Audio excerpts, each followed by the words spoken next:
Deuteronomy chapter 6. Love the Lord your God. These are the commands, decrees, and laws the Lord your God directed me to teach you to observe in the land that you are crossing the Jordan to possess, so that you, your children, and their children after them may fear the Lord your God as long as you live, by keeping all his decrees and commands that I give you, and so that you may enjoy long life. Hear, O Israel, and be careful to obey, so that it may go well with you, and that you may increase greatly in a land flowing with milk and honey, just as the Lord, the God of your fathers, promised you.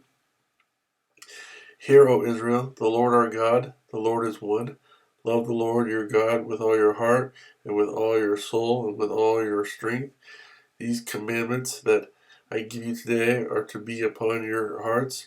Impress them on your children. Talk about them when you sit at home and when you walk along the road, when you lie down and when you get up. Tie them as symbols on your hands and bind them on your foreheads.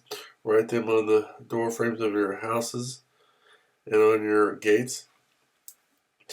When the Lord your God brings you into the land he swore to your fathers, to Abraham, Isaac, and Jacob, to give you, a land with large, flourishing cities, you did not build houses filled with all kinds of good things. You did not provide wells. You did not dig, and vineyards and olive groves you did not plant.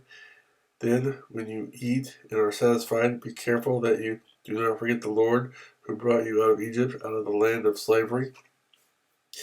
Fear the Lord your God, serve him only, and take your oaths in his name.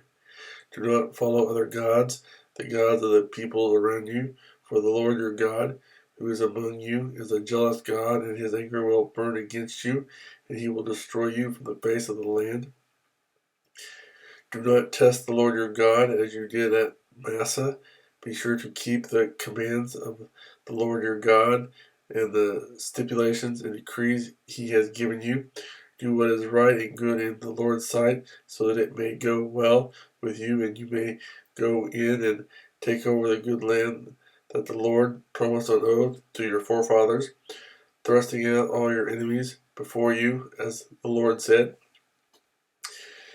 In the future, when your son asks you, what is the meaning of the stipulations, decrees, and laws the Lord our God has commanded you, tell him, we were slaves of Pharaoh in Egypt, but the Lord brought us out of Egypt with a mighty hand.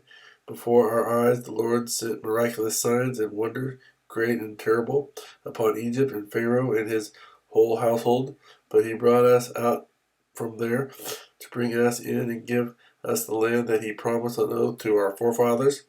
The Lord commanded us to obey all these decrees and to fear the Lord our God, so that we might always prosper and be kept alive, as is the case today.